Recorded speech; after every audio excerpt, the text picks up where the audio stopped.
അനുകൂല തരംഗത്തിൽ തിളക്കമേറിയ വിജയം നേടുമെന്ന പ്രതീക്ഷയിലാണ് UDF ക്യാമ്പ്. 5 ജില്ലകൾ തൂത്തുവാരുമെന്നും 100 സീറ്റിലേറെ നേടുമെന്നാണ് നേതാക്കളുടെ പ്രതികരണം. ഭരണവിരുദ്ധ വികാരവും ന്യൂനപക്ഷ പിന്തുണയും അനുകൂല ഘടകമായി UDF കണക്കാക്കുന്നു.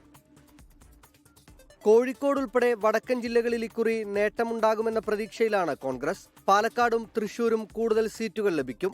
മധ്യകേരളത്തിൽ ആധിപത്യം തിരിച്ചുപിടിക്കും. ഇതാണ് കോൺഗ്രസിന്റെ പ്രതീക്ഷ. സംസ്ഥാനത്തൊട്ടാകെ UDF തരംഗമുണ്ട്. 5 ജില്ലകളിൽ ക്ലീൻ സ്വീപ്പ് ഉണ്ടാകും എന്നാണ് ഞങ്ങളുടെ ഒരു പ്രതീക്ഷ. ഭരണവിരുദ്ധ വികാരവും ന്യൂനപക്ഷ പിന്തുണയും തുണയ്ക്കുമെന്ന നേതാക്കൾ. മുസ്ലിം ലീഗും കേരള കോൺഗ്രസും ഉൾപ്പെടെ ഘടകകക്ഷികൾ കുറഞ്ഞത് 30 സീറ്റുകൾ നേടുമെന്നാണ് കരുതുന്നത്. UDFന് അനുകൂലമായ ഒരു തരംഗം തന്നെ ഉണ്ട് എന്നാണ് ഞങ്ങളുടെ. അതുകൊണ്ടാണ് ഈ 100 സീറ്റ് എന്നൊക്കെ പറയുന്നത്. 100 സീറ്റ് കിട്ടാനുള്ള സാധ്യത ഒക്കെ ഉണ്ട്. വിജയപ്രതീക്ഷ UDF നേതാക്കൾ പങ്കുവയ്ക്കുന്നതിനിടെ കോൺഗ്രസിൽ മുഖ്യമന്ത്രി ആരെന്ന ചർച്ചകൾ വീണ്ടും സജീവമാകുന്നുണ്ട്. രമേശ് ചെന്നിത്തല മുഖ്യമന്ത്രിയാവണമെന്ന K. സുധാകരന്റെ അഭിപ്രായത്തിൽ തെറ്റില്ലെന്ന AICC general secretary KC Venugopal.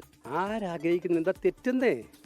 ഞങ്ങളുടെ പാർട്ടിയിൽ ഇപ്പം അത് CPM-ലാണ് അങ്ങനെ ആരെങ്കിലും പിണറായി വിജയൻ മാറി നിൽക്കണം എന്ന് പറഞ്ഞിരുന്നെങ്കിൽ അവൻ്റെ സ്ഥിതി എന്താവുമെന്ന് ഞാൻ ആലോചിച്ചുകൊണ്ടിരിക്കുകയായിരുന്നു. ഇതങ്ങനെയല്ല. ഇത് അങ്ങനെ അഭിപ്രായം പറഞ്ഞാൽ എന്താ തെറ്റ്? മുഖ്യമന്ത്രിയെ ഹൈക്കമാൻഡ് തീരുമാനിക്കുമെന്നാണ് രമേശ് ചെന്നിത്തലയുടെ പ്രതികരണം. മുഖ്യമന്ത്രി ആരാണെന്നുള്ളത് ഹൈക്കമാൻഡ് തീരുമാനിക്കും എന്ന് നേരത്തെ പറഞ്ഞിട്ടുള്ളത്. ഉയർന്ന പോളിംഗ് ശതമാനവും അനുകൂല ഘടകമാകുമെന്ന് UDF നേതാക്കൾ കരുതുന്നു. വരും ദിവസങ്ങളിൽ വോട്ടെടുപ്പുമായി ബന്ധപ്പെട്ട ചർച്ചകളിലേക്ക് UDF നേതൃത്വം കടക്കും. 24 തിരുവനന്തപുരം.